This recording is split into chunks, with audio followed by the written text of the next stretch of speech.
हरे Krishna, Radhe Radhe everyone. आज की video में मैं आपको परिवर्तनीय एकादशी की व्रत कथा सुनाऊंगी।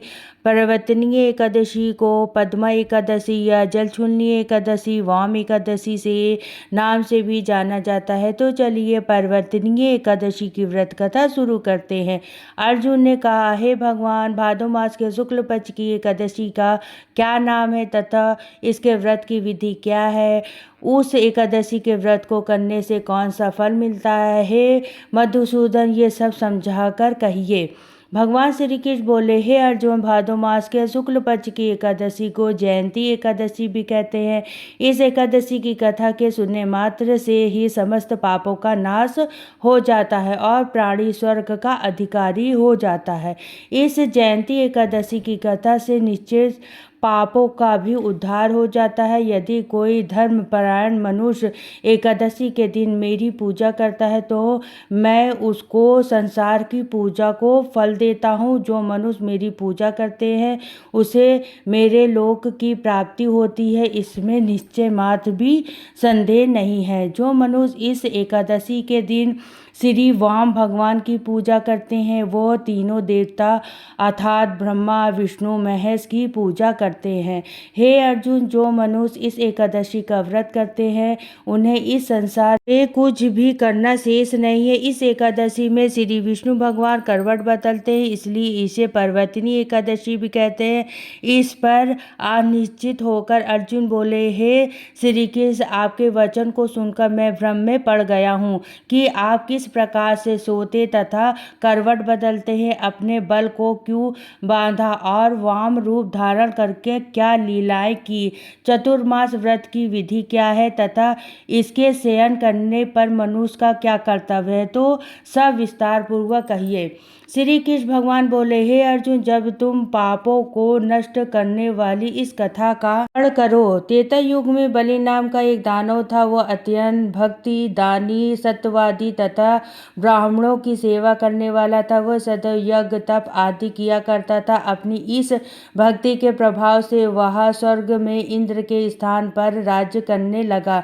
इंद्र तथा अन्य देवता इस बात को सहन न कर सके और भगवान के पास जाकर प्रार्थना करने लगे। अंत में मैंने वाम रूप धारण किया और तेजस्वी ब्राह्मण बालक रूप में राजा बलि को जीता। इस पर अर्जुन बोले, हे जनार्दन, अपने वाम रूप धारण करके उस बल को किस प्रकार जीता, ये सब विस्तार पूर्वक समझाइए। श्री कृष्ण भगवान बोले, मैंने वाम रूप धारण करके राजा बलि को याचना की कि हे राजन, तुम मुझे 3 पैर भूमि दे दो, इससे तुम्हारे 3 लोक के दान का फल प्राप्त होगा।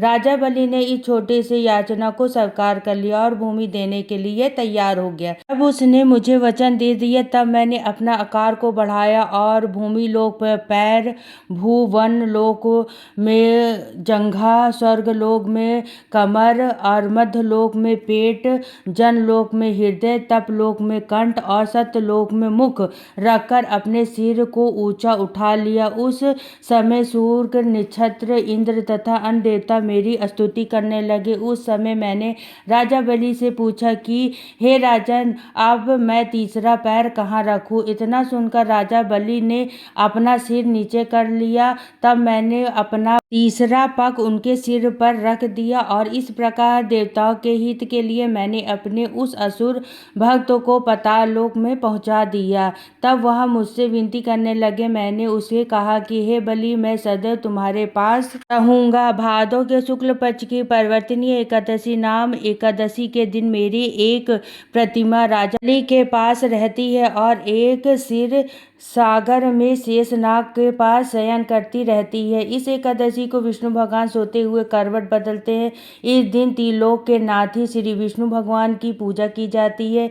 इसमें चावल और दही सहित चांदी का दान किया जाता है। इस दिन रात्रि को जागरण करना चाहिए। इस प्रकार व्रत करने से मनुष्य समस्त पापों से मुक्त होकर स्वर्ग लोक को जाता है। वह स्वर्ग लोक में जाकर सदैव चंद्रमा के समान प्रकाशित रहता है। उसको को इस लोक तथा परलोक दोनों में यश मिलता है। और जो मनुष्य पापों का नाश करने वाली इस कथा को सुनता है उसे यशमेव यज्ञ के समान फल प्राप्त होता है। हे अर्जुन, इस कथा को कहने सुनने वाले के सभी पापों को नाश हो जाता है। हे भगवान, जैसे इस व्रत को करने से सभी का उद्धार हुआ, उसी तरीका इस कथा को सुनने वाले, कहने वाले और उसे हुक्कारी भरने वाले सब पर अपनी कृपा दृष्टि बनाए रखना और सबका उद्धार करना। ये थी पर्वतनी एकादशी की व्रत कथा।